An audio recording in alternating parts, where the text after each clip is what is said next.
Bu mahnı Nazım olduğumuzun adından Ordubat rayonunun Dəstəkər sakini, Şəhidlər Bulağının təşkilatçısı, değerli kardeşimiz Nazimin adına əsas oldu. Bir oğul dünyaya göz açan günü anası Nazımı çekenim dedi. Elə ona göre bütün sevenler adını o günden Nazim söyledi. Uşaqkən zəhmət keş, qayğı keş əziz, ataya anaya mehriban oğul kardeşim her zaman. Kardeşim bacının bütün yükünü minnetsiz ürəkdən daşıyan oğul. Bir eve uzağa dayan olmadı, elinin dərdinə şərik oldu. Kasının dərdini, qəlbini alıb onunla bir yerdə yaman oldu.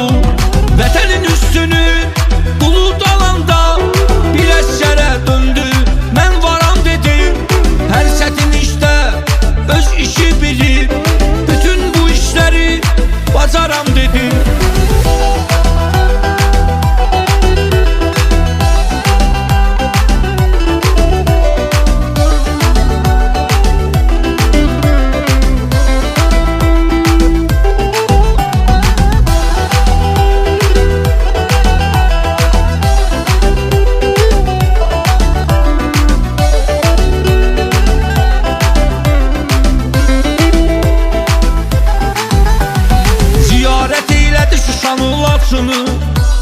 Han kendini sorak haber getirdi, bütün şehitlərə hürmet olarak verdiği sözüne əməl eylədi.